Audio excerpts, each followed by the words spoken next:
something I haven't talked about a whole lot. I think I made a video when we installed them, building the house, but these Gree mini split air handler units that we have.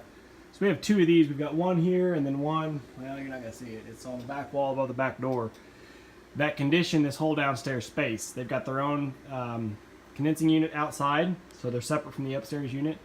But I just want to make this video to basically tell you guys for sure you have to clean these things. You can see we've got this little drip marks, and occasionally this unit, we can't ever get it to like predict it or get it to replicate it. Occasionally it will start dripping water out of the louvers there on the air outlet. See, when the unit's on, that little door folds down. That's where it blows the air out. And the air intake is up there on top, right above these screens. So there's one screen that I just cleaned. Here's the one that I have to clean. We clean these about once a month or twice a month. I don't know. We lose track. But they get filthy pretty quick. But they don't have a whole lot for air filtration. We're going to actually probably add a filter on the outside, just lay it up there on top as a primary barrier. But they do get dirty quick, and I think when they do, I think then our coils freeze up a little bit. And when the coils thaw themselves, that's when we get water dripping out of it, because it's not dripping out of the actual condensing line. There's a little pump down here inside the wall. So the actual condensate line off this unit runs down to this little sump, and then it's actually pumped back up through the floor and all the way over to the other end of the house, where it ties in with the condensing line off that unit, and it ties in with the condensate line off of the conventional unit with which course is up in the attic. So they're all plumbed together. But if it was leaking from that condensing line, it would be somewhere down here in the wall, or it'd be up in the ceiling. But it very clearly drips out of the louvers. The only way water gets out of the louvers is if it comes off the coils, I believe. Anyway, we're just going to show you guys that quick tip.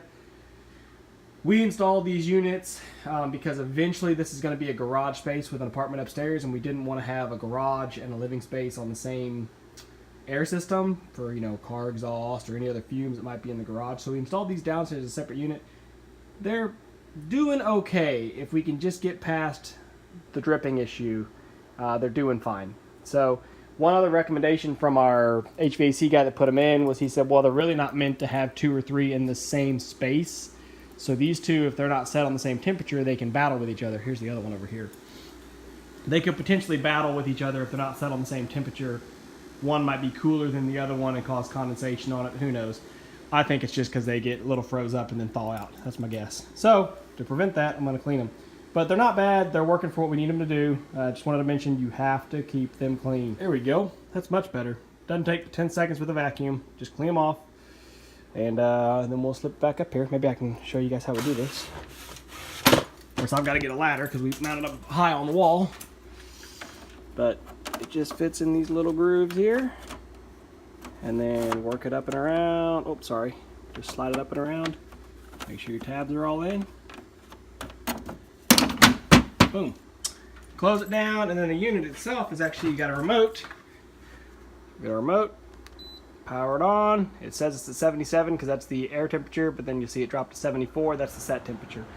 So because this one's been dripping more than the other one consistently, actually I don't know if we've ever seen the other one drip, but this one was dripping quite a bit for a while there. We keep it 1 degree higher than the other one, and that's actually as a test, because if it is an issue with them battling for the air temperature in the room, then the other one should be cooler than this one by 1 degree, and it's closer to the humidity of the fish tanks. So if anything should be a condensing issue, it should be condensing on that one now, and we haven't seen it. So I think really it was just due to dirty filters. But we've cleaned the filters in the past, and then it dripped again, so who knows? We'll just have to see.